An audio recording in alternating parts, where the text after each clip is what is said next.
وقل جاء الحق وزهق الباطل إن الباطل كان زهوقا صدق الله مولانا العلي العظيم وبلغنا رسوله النبي الأمين الكريم ونحن على ذلك لمن الشاهدين والحمد لله رب العالمین۔ ماہ محرم الحرام کی پہلی تاریخ سے ہم سب مسجد کے اس احاطے میں امام عالی مقام اور دوسرے اہل بیت کرام کا تذکرہ کر رہے ہیں، ان کی زندگی سے سبق حاصل کرنے کی کوشش کر رہے ہیں۔ اللہ کریم کی بارگاہ میں دعا ہے کہ مولا تعالیٰ ہماری ان محفلوں کو، ہماری ان مجلسوں کو اپنے بارگاہ میں قبول فرمائے اور ہمیں اہل بیت کے نقش قدم پر چلنے کی توفیق عطا فرمائے۔ گفتگو کا سلسلہ شروع کرنے سے پہلے بہتر سمجھتا ہوں کہ ایک دفعہ حضور نبی کریم صلی اللہ علیہ وسلم کی خدمت میں درود شریف کا نذرانہ پیش کر لیا جائے۔ پڑھیے اللہم صلی علی سیدنا و مولانا محمد وبارک وسلم، صلو علیہ صلاۃ وسلام علیک یا رسول اللہ یا حبیب اللہ یا نبی اللہ۔ محترم سامعین، پچھلے کئی دنوں سے امام حسین رضی اللہ عنہ کا جو اقدام تھا یزید کے خلاف، اس پر مسلسل گفتگو ہو رہی ہے، اور میرا خیال ہے کہ امام حسین نے جو یزید کے خلاف اقدام کیا تھا اس پر مزید بات ہوتی رہنی چاہیے، تاکہ امام حسین کے اقدام کا جو فلسفہ ہے وہ ہماری نظروں میں واضح ہو سکے اور جو پوری پکچر ہے وہ کلیئر کٹ ہمارے سامنے آ سکے۔ آج اسی حوالے سے مزید کچھ باتیں آپ کی خدمت میں پیش کرنا چاہتا ہوں۔ ہمارے ایک دوست تھے، ان سے میں نے عرض کیا کہ ذرا آپ یہ بتائیے کہ امام حسین جو یزید کے خلاف اٹھ کھڑے ہوئے تھے اس کے اسباب کیا تھے، اس کی وجوہات کیا تھیں؟ تو وہ فرمانے لگے کہ دراصل یزید اپنے آپ میں ایک بے دین شخص تھا، نمازیں وہ نہیں پڑھتا تھا، شراب وہ پیتا تھا، تو چونکہ وہ اپنے آپ میں ایک بے دین شخص تھا اسی لیے امام اس کے خلاف اٹھ کھڑے ہوئے۔ دوسری بات انہوں نے یہ بیان کی کہ چونکہ امیر معاویہ کے بعد بیٹا ہونے کی وجہ سے اس کو مسند خلافت پر بٹھایا گیا تھا، یہ بات امام حسین کو ناپسند ہوئی اور آپ اس کے خلاف اٹھ کھڑے ہوئے۔ میں بڑے ادب اور احترام کے ساتھ ان کے اس نظریے سے اختلاف کرتا ہوں اور میں عرض کرنا چاہتا ہوں کہ بھلے سے یزید اپنے آپ میں بے دین تھا، بھلے سے وہ نمازوں کا تارک تھا، بھلے سے وہ شراب پیا کرتا تھا، لیکن اگر یزید نے اسلامی حکومت کو اسلامی اصولوں پر چلایا ہوتا تو امام حسین کو اٹھ کھڑا ہونے کی نوبت نہ آتی۔ بھلے سے وہ اپنے باپ کے بعد صرف باپ کا بیٹا ہونے کی وجہ سے مسند خلافت پر متمکن ہو گیا تھا، لیکن اگر اس نے اسلامی حکومت کو اسلامی اصولوں پر چلایا ہوتا تو امام حسین کو اس کے خلاف کھڑا ہونے کی نوبت پیش نہیں آتی۔ اگر ہم امام حسین کے موقف کو صحیح طور پہ جاننا چاہتے ہیں تو ہمیں دو چیزوں کا سہارا لینا ہوگا۔ سب سے پہلی چیز یہ ہے کہ امام حسین جس وقت مکہ کے اندر تھے اور کوفہ کے لوگ مسلسل امام حسین کے پاس خط لکھ رہے تھے اور امام حسین کو یزید کے خلاف کھڑا ہونے کی دعوت دے رہے تھے، ان خطوط کو ہم پڑھیں تو ہمیں سمجھ میں آئے گا کہ امام حسین کا موقف کیا تھا۔ اسی طرح کربلا کے میدان میں امام حسین نے جو تقریریں کی ہیں یزیدیوں کے خلاف، ان کے سامنے کھڑے ہو کر کے ہم ان تقریروں کا مطالعہ کریں تو ہمیں امام حسین کا موقف صحیح طور پہ سمجھ میں آئے گا۔ میں جو یہ دونوں باتیں آپ کے سامنے دلیل کے ساتھ پیش کرنا چاہتا ہوں۔ سب سے پہلی چیز، امام حسین کے پاس جو خطوط آئے تھے تو ان خطوط میں سے ایک خط علامہ ابن الجوزی نے اپنی کتاب الرد علی المتعصب العنید میں ذکر کیا ہے۔ اس خط کو آپ ذرا پڑھیے تو آپ کو اندازہ ہوگا کہ کیا وہ حالات پیدا ہو گئے تھے کہ جس نے امام حسین کو یزید کے خلاف اٹھ کھڑا ہونے پر مجبور کیا۔ میں خط آپ کو سناتا ہوں۔ خط میں لکھا ہوا تھا کہ انا ترکنا الناس متطلعۃ انفسهم الیک، کہ اے امام، یہاں پر ہمارے پاس آس پاس جو لوگ موجود ہیں یہ آپ سے آس لگائے بیٹھے ہیں۔ وقد رجونا ان یجمعنا اللہ بک علی الحق، اور یہ ہم امید کرتے ہیں کہ اللہ تبارک و تعالی ہمیں آپ کے ساتھ حق پر جمع فرمائے گا۔ وَأَن يَنْفِيَ عَنْهُمْ بِكَ مَا هُمْ فِيهِ مِنَ الْجُورِ، اور ہم یہ بھی امید رکھتے ہیں کہ اگر آپ تشریف لے آئیں گے تو جس ظلم اور جس زیادتی میں یہ حکمراں مبتلا ہیں اللہ تعالیٰ ہمیں ان سے نجات عطا فرما دے گا۔ فَأَنْتُمْ أَوْلَى بِالْأَمْرِ، آپ حکومت کے زیادہ مستحق ہیں، من یزید الذی غصب الامہ فیہا وقتل خیارہا، اس یزید سے کہ جس نے امت پر غاصبانہ قبضہ کیا ہے، وقتل خیارہا، اور امت کے بہترین لوگوں کو قتل کرنا شروع کر دیا ہے۔ تو اس خط کے اندر کیا بات بیان کی جا رہی ہے کہ یزید کے جو حکمراں ہیں یہ لوگوں پر ظلم اور زیادتی کر رہے ہیں، اور معاملہ صرف یہیں پر رکا ہوا نہیں ہے بلکہ امت کے جو بہترین افراد ہیں ان کی جانیں تک محفوظ نہیں ہیں، ان کو قتل کیا جا رہا ہے، ان کی عزت اور آبرو کو نشانہ بنایا جا رہا ہے۔ اور اس کی وجہ کیا ہو سکتی ہے؟ اس کی وجہ صرف اور صرف یہی ہو سکتی ہے کہ ان لوگوں نے یزید کو ناپسند کر کے اس کے ہاتھ پر بیعت کرنے سے انکار کر دیا ہوگا۔ تو جس کا آغاز یہ ہو کہ صرف بیعت نہ کرنے پر لوگوں کو وہ قتل کر رہا ہو، لوگوں پر ظلم و ستم کے پہاڑ توڑ رہا ہو، اور ایسے موقع پر اگر امت امام حسین کی طرف آس لگائے ہوئے ہو اور یہ توقع کر رہی ہو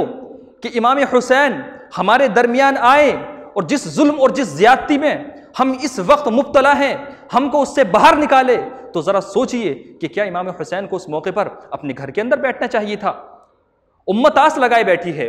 امت امید کر رہی ہے کہ امام حسین اٹھ کھڑے ہوں اور ان ظالموں سے، ان فاسقوں سے جو ہم پر ظلم اور زیادتی کے پہاڑ توڑ رہے ہیں، ہمیں ان سے نجات دلائے۔ تو کیا اس موقع پر امام حسین کو اپنی جان کی فکر کرنی چاہیے تھی؟ اگر امام حسین بھی اپنی جان کی فکر کرتے،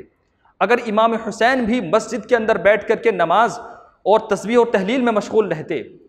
تو یہ جو امت ظلم کا شکار ہو رہی تھی اس کی دادرسی کون کرتا؟ اس کو ظلم سے کون نکالتا؟ چنانچہ امام حسین کے یزید کے خلاف اٹھ کھڑا ہونے کی سب سے بڑی وجہ یہ تھی کہ امام حسین امت کو اس زمانے میں ظلم و زیادتی کا شکار کیا جا رہا تھا اور ان کو قتل کیا جا رہا تھا۔ آگے چلیے، امام حسین نے کربلا کے میدان میں جو تقریریں کی ہیں، میں ذرا تھوڑے چھوٹے اقتباس آپ کے سامنے پیش کرنا چاہوں گا کہ جس سے آپ کو مزید کلیئرٹی ہوگی اس تعلق سے۔ امام حسین کا جو پہلا خطبہ ہے اس میں آپ نے فرمایا کہ نحن اہل البیت اولا بولایت ھذا الامر من ہؤلاء المدعین ما لیس لهم، کہ اے لوگو، ہم اہل بیت اس معاملے کے زیادہ مستحق ہیں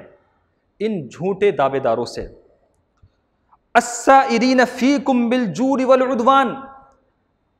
جو کہ تمہارے ساتھ ظلم اور زیادتی کا برتاؤ کر رہے ہیں، فَإِنْ أَنْتُمْ كَرِهْتُمُونَ، تو اگر تم مجھے ناپسند کرتے ہو، وَجَهِلْتُمْ حَقَّنَا، اور ہمارے حق کو فراموش کر رہے ہو، وَكَانَ رَأْيُكُمْ غَيْرَ مَا أَنْتُمْ أَتَتْنِي بِهِ كُتُبُكُمْ، اور اب تمہارے رائے تبدیل ہو گئی ہے، انصرفت عنکم، تو میں واپس چلا جاؤں گا۔ تو اس خطبے کے اندر امام نے ذکر کیا ہے کہ جو اس وقت کے حکمراں تھے وہ لوگوں پر ظلم کر رہے تھے، زیادتی کر رہے تھے، ان کے ساتھ برا برتاؤ کر رہے تھے۔ امام حسین اسی لیے یزید کے خلاف اٹھ کھڑے ہوئے تاکہ اس ظلم اور زیادتی پر ایک بند باندھ دیا جائے۔ دوسرا خطبہ سماعت کیجیے، امام فرماتے ہیں الا وان هؤلاء قد لزموا طاعت الشیطان، کہ اے لوگو سنو، ان حکمرانوں نے شیطان کی پیروی کرنا شروع کر دیا ہے، وترکوا طاعت الرحمن، اور اللہ کی فرما برداری کو چھوڑ دیا ہے، واظہروا الفساد، اور یہ لوگ زمین پر فساد مچانے لگے ہیں، وعطلوا الحدود، اور انہوں نے لوگوں کو سزائیں دینا چھوڑ دیا ہے۔ اگر کسی پر ظلم ہوتا ہے، کسی پر زیادتی ہوتی ہے تو اسلامی قانون کے حساب سے ظالم کو سزا دی جانی چاہیے اور مظلوم کی حفاظت کی جانی چاہیے، لیکن عطلوا الحدود، ان لوگوں نے حدود کو معطل کر کے رکھ دیا ہے، کسی کو سزا ہی نہیں دیتے۔ مظلوم پر ظلم ہوتا ہے، ہوتا رہے، کسی کی جان جاتی ہے، جاتی رہے، لیکن یہ لوگ جو ہے مظلوم کی فریاد رسی کے طور پر کسی کو سزا دینے کے لیے تیار نہیں ہیں۔ وَاسْتَأْثَرُوا بِالْفَيْءِ، اور وہ مال جو کہ تمام مسلمانوں کا ہے، جو بیت المال ہوتا تھا جس میں تمام مسلمان شریک ہوتے تھے، سب کا وہ مال ہوتا تھا، ان حکمرانوں نے اس مالوں کو صرف اپنی جیبوں تک محدود کر لیا ہے، صرف یہی اس سے جیسا چاہے ویسا تصرف کرتے ہیں۔ وَأَحَلُّوا حَرَامَ اللَّهِ وَحَرَّمُوا حَرَامَهُ، اور اللہ کی حرام کردہ چیزوں کو حلال کر دیا ہے اور حلال کردہ چیزوں کو حرام کر دیا ہے۔ تو جب ہم امام حسین کے ان خطبوں کو پڑھتے ہیں اور امام حسین کے پاس جو خطوط اہل کوفہ کے پہنچے تھے ان کو ہم پڑھتے ہیں تو پتہ یہ چلتا تھا کہ امام حسین حکومت کے لالچ میں یزید کے خلاف نہیں اٹھ کھڑے ہوئے تھے،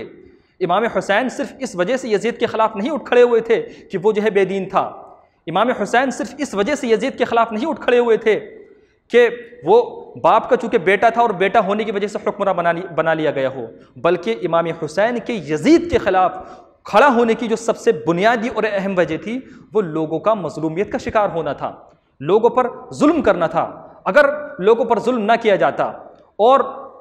جو کہ اسلامی اصول کے اندر جو 3 بنیادی باتیں بتائی گئی ہیں کہ لوگوں کی جان محفوظ ہو، لوگوں کے مال محفوظ ہوں، لوگوں کی عزت محفوظ ہوں، اگر اس دور کے حکمراں لوگوں کی جانیں محفوظ رکھتے، لوگوں کے مالوں کی حفاظت کرتے، لوگوں کی عزتوں کی حفاظت کرتے، تو بھلے سے وہ اپنے آپ میں کچھ بھی رہے ہوں، مجھے لگتا ہے کہ امام حسین نہیں کھڑے ہوتے۔ تو امام حسین کے ان لوگوں کے خلاف اٹھ کھڑا ہونے کی سب سے بنیادی اور اہم وجہ یہ تھی۔ اب مجھے ذاتی طور پر امام حسین کی زندگی سے جو 2 سبق ملتے ہیں، ان میں سب سے پہلا سبق تو یہی ہے کہ اگر ہم حسینی ہیں تو سب سے پہلی اور بنیادی چیز یہ ہے کہ ہم کسی کی جان کو نقصان نہ پہنچائیں، کسی کے مال کو نقصان نہ پہنچائیں، اور کسی کی عزت اور آبرو کو نقصان نہ پہنچائیں۔ اور اگر ہم یہ دیکھ رہے ہوں کہ کسی کی جان کو نقصان پہنچایا جا رہا ہے، کسی کو مالی نقصان پہنچایا جا رہا ہے، کسی کی عزت اور آبرو پر حملہ کیا جا رہا ہے، تو حسینیت کا تقاضا یہ ہے کہ ہم وہاں پر اٹھ کھڑے ہوں اور اس ظلم اور زیادتی کو روکیں۔ اور دوسرا سبق امام حسین کی زندگی سے جو ملتا ہے وہ یہ ہے کہ امام حسین حق کے لیے، حق کی سربلندی کے لیے کھڑے ہوئے اور بے انتہا مظلومیت کے ساتھ شہید کر دیے گئے، بے انتہا مصائب، آلام اور تکلیفوں کا پہاڑ آپ پر توڑا گیا۔ اس سے جو سبق ملتا ہے وہ یہ ہے کہ ہم اپنی زندگی میں، ہمیں بھی کبھی ایسا ہوتا ہے کہ بڑی بڑی مشکلات کا سامنا کرنا پڑتا ہے، زندگی میں بڑی بڑی پریشانیاں آ جاتی ہیں، بڑے بڑے دکھ آ جاتے ہیں، تو جس وقت ہم دکھ کا شکار ہوں، جس وقت ہم پریشانی کا شکار ہوں، جس وقت ہمارے قدم لڑکھڑا رہے ہوں، تو اس وقت ہم امام حسین اور ان کے خانوادے کو، صبر کو یاد کر لیں، اور ہم یہ سوچ لیں کہ جب اتنی بڑی شخصیتوں پر اس قدر مشکلات آ سکتی ہیں، اس قدر پریشانیاں آ سکتی ہیں، اور وہ صبر کر سکتے ہیں، تو چونکہ ہم امام حسین کے ماننے والے ہیں، ہمیں بھی ان پریشانیوں پر صبر کرنا چاہیے اور اللہ رب العزت کا بہرحال شکر ادا کرنا چاہیے۔ تو یہ امام حسین کا کردار تھا جو کہ ہمیں کربلا میں دیکھنے کو ملتا ہے۔ کربلا کے اس پورے واقعے میں یہ جو پوری ٹریجڈی ہوئی تھی، اس کے اندر جو دوسری اہم شخصیت ہے وہ حضرت حر رضی اللہ عنہ ہیں۔ ان کے بارے میں کچھ باتیں عرض کرنا چاہوں گا۔ جب امام حسین مکہ سے نکل کر کے کوفہ تشریف لے گئے، تو کوفہ پہنچنے سے پہلے یزید کی فوج نے آپ کا محاصرہ کر لیا، اور امام حسین کو لگا کہ کوفہ کے لوگوں نے تو مجھ کو بلایا تھا، لیکن یہاں پر تو پوری فوج موجود ہے، اور کوفہ کے لوگ بجائے یہ کہ وہ میری حمایت کرتے اور جو انہوں نے مجھ سے وعدہ کیا تھا اس وعدے کو پورا کرتے، وہ تو اپنے گھروں کے اندر بیٹھے ہوئے ہیں اور یہاں پر فوج موجود ہے۔ تو امام حسین نے ان لوگوں سے کہا کہ میں تم کو 3 آپشن دیتا ہوں کہ یا تو تم مجھے واپس مدینہ جانے دو، یا مجھے کسی سرحدی علاقے کی طرف جا کر کے سیٹل ہو جانے دو، اور اگر یہ دونوں کام نہیں کر سکتے تو کم سے کم مجھے یزید کے پاس لے جاؤ تاکہ میں اس سے بات چیت کر سکوں۔ اس وقت جو لوگ وہاں پر موجود تھے انہوں نے امام حسین کی ان تینوں گزارشات کو، ان تینوں باتوں کو رد کر دیا، اور وہ صرف ایک ہی بات کہہ رہے تھے کہ آپ کو یہیں پر جو ہے یزید کے ہاتھ پر بیعت کرنی ہوگی۔ اب یزید کے ہاتھ پر بیعت کرنے کا مطلب تھا کہ ظلم کے ہاتھ پر بیعت کی جائے،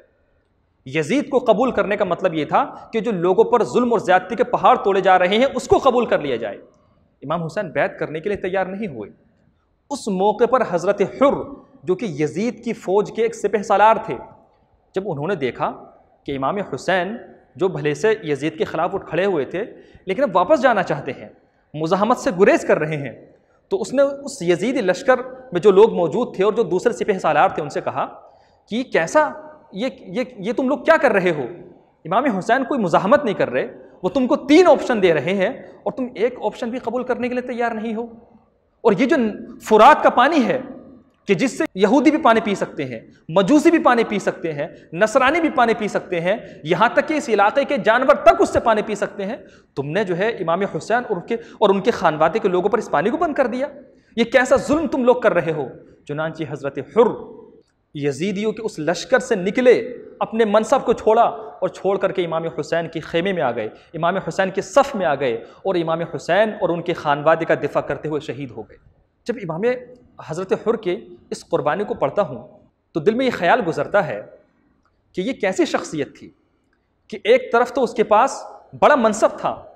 فوج کے اندر سپہ سالار وہ شخص بنا ہوا تھا، مال کی فراوانی تھی،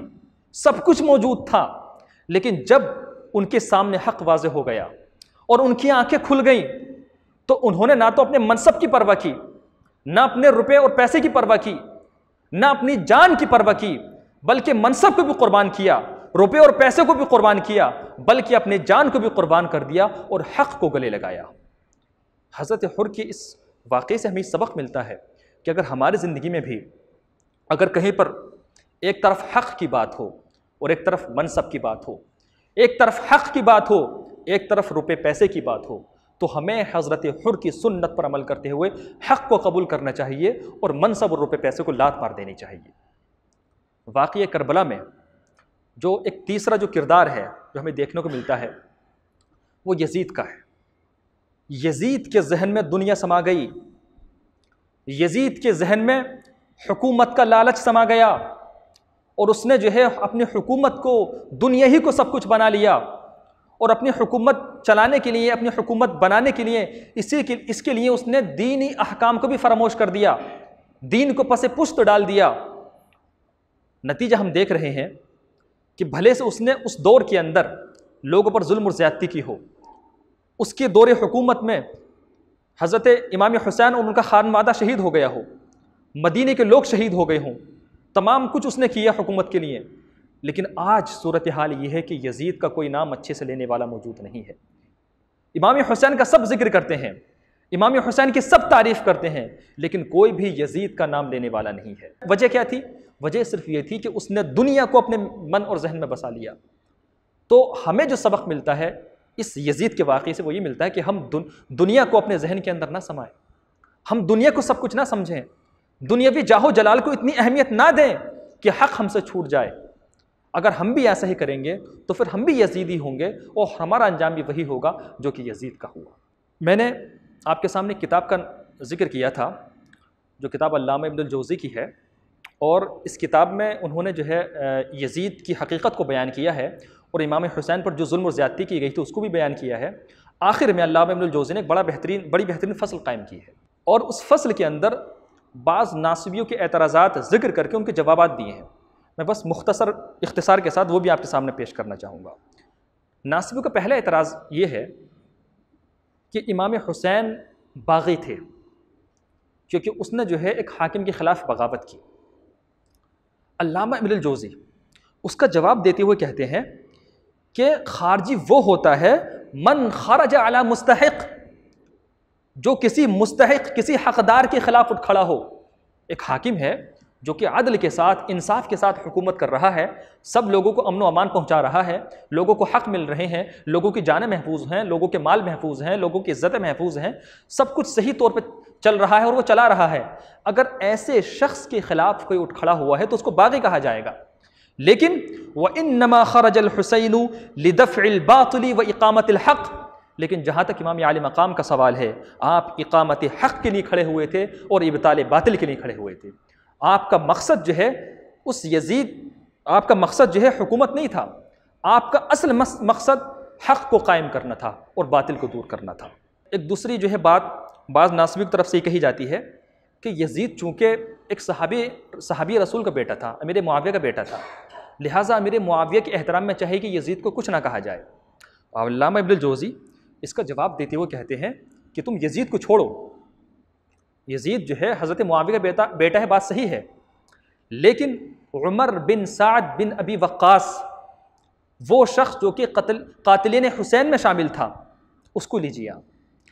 یہ شخص جو ایک ایسے صحابی کا بیٹا ہے جن کو اللہ کے رسول صلی اللہ علیہ وسلم نے دنیا ہی میں جنت کی بشارت دے دی، عشرہ مبشرہ میں سے تھے سعد بن ابی وقاص۔ جب ان کے بیٹے نے امام حسین کو قتل کیا تو امت نے ان کو بخشا نہیں، بلکہ امت نے جب اس کو نہیں بخشا اور اس کی زیادتی کو ذکر کیا اور جو اس نے برے کام کیے تھے ان کو بیان کیا اور اس پر اس کی مذمت کی، تو پھر یزید کو کیسے چھوڑا جا سکتا ہے؟ حق بات یہ ہے کہ دین کے اندر جو ہے یہ نہیں دیکھا جاتا کہ کون کس کا بیٹا ہے اور کون کس کا باپ ہے۔ دین تو یہ کہتا ہے کہ اگر غلط کرنے والا نوح علیہ السلام کا بیٹا بھی ہو تو اس کو غلط کہا جائے گا،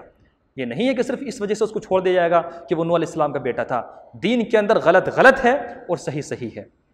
اس کے بعد ایک بات اور جو ہے بعض ناصبی کی طرف سے کہی جاتی ہے، وہ یہ ہے کہ یزید جو ہے بڑا سخی تھا اور جو ہے بڑے انعامات سے لوگوں کو نوازتا تھا. مثال کے طور پہ حضرت عبداللہ بن جعفر کو اس نے جو ہے 40 لاکھ درہم بطور انعام دیے. تو جب وہ اتنا بڑا سخی تھا تو ذرا اس کے بارے میں زبان کو خاموش رکھنا چاہیے.